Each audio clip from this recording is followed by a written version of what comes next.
Right, today is World Mental Health Day, and the former Scotland midfielder Charlie Adam has opened up about the struggle of losing his father and the effect on his mental health.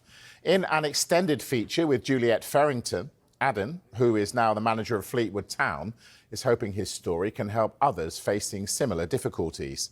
A warning, the following piece contains references to suicide, which some viewers may find distressing.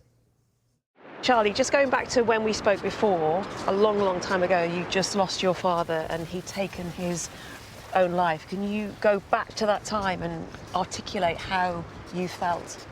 Yeah, listen, I was playing in the Premier League. I just signed for Stoke 6 months previously. And ultimately I felt everything was okay and playing-wise, so obviously I just made the move, but family life was good. Mum and Dad were living in Scotland with my brothers and sisters. Obviously they're a bit older, and yeah, it was a complete shock to me when I got the call, and I still visual it quite a lot, that I was sat in a car park when I got the call, just picking up some dinner, and my brother called me. But it wasn't unusual because it was Christmas time, and for us as a family, it was a big thing for us at Christmas as a family, because 5 kids, we made a big thing of it, and Dad used to always, even right up to the end, it didn't matter what age we are, he'd always never tell us what he'd buy us for Christmas, and it was always a secret. So for him to be in the room wrapping presents, locking the door or blocking the door, that was normal. So there was no incline of what we thought. It was only probably about 45 minutes later when my brother tried to go in after the first time that obviously when he went in the room, he found them, and it was, yeah, listen, it's obviously devastating when you get that, but when you have somebody who's such a big figure in your life as a family member, but also as your dad, it was hard to take, because people that know my dad is a big outgoing, bubbly person, but deep down, really, he was struggling, and unfortunately, when things like that happen and there's nothing left or anything like that, then it's hard to really figure out why and what reason. So you have to come to terms with that over the years, and as that happens, I've managed to do that. But yeah, at the time it was extremely hard, and it was a huge focus then on obviously playing in the Premier League, and playing football was probably my escape, really. My mind was just all over the place. I was trying to play, I was trying to be, a husband, I was trying to be a brother, I was trying to be the connection, because I was the oldest boy. It was like everything was coming to me, and everybody was asking me why and what, and I found it hard, and ultimately, eventually, probably 2 months, 3 months, maybe even 1 or 2 years later, I was in a tough place off the pitch. The physio Dave Watson at the club and at Stoke at the time was unbelievable with me, and he managed to get a psychologist to come into the training ground and speak to me a couple of times, and cleared a few things, and ultimately that sort of helped me and gave me a pathway then to get back to playing. But it was tough at the time, yeah, absolutely.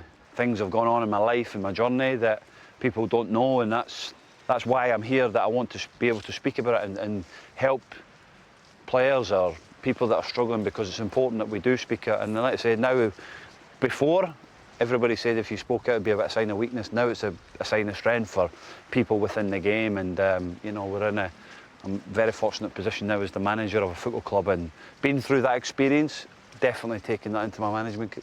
Do you make a conscious effort not to berate too much? No, I think there's a time and there's a place and there's a moment, and again, you have to, because we have a level, we have a standards, and if you drop down past that standard, then ultimately as a manager you're frustrated, but there's a way of doing it, but it's how we explain it after it, why and what reasons, and showing the lads how we can improve and get better. The whole package of everything of a football player now is different, and it's not just about coming up, training, driving in your car, having lunch and going home. There's a lot more to it, and how the person is, how they're feeling, what they're at, what problems they got at home, and some players don't want to talk about it. So it's now just trying to get them one-on-one And I talk about as a coach now, it's about trusting me as the coach. Maybe one of my coaching staff has a better connection with them than you possibly do. me. Good cop, bad cop. Yeah, and maybe it's just how he can come across with it. Maybe he's had that situation in his life. This coaching staff, physio, you know, we use all of our staff in different ways to try and get the best at the players on a daily basis.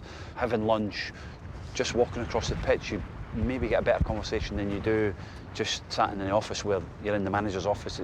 It becomes more of a formal chat than with a desk yeah, between you. Yeah, than just a normal chat like this. It's relaxed, it's calm, and maybe you get more out of it than just that moment in an office. And I guess for you yourself, you're always learning as well, aren't you? Oh, you're always every day. educating yourself. Every day, how do I get better every day as a person, as a manager? Every situation I write in a black book that I have. Everything that goes on, what I think, what I see, I write it down because my mind is not the best. So I like to look back and think, how did I deal with that situation, or how did I deal with that? Just in case it comes up again, that I've got a thought and a process that I sort of work to with that. As a manager, we'll all have been weak at some point, and it's how you have that support around you. And in them moments, that's when you become stronger and you become better, and you learn from what you're doing on a daily basis.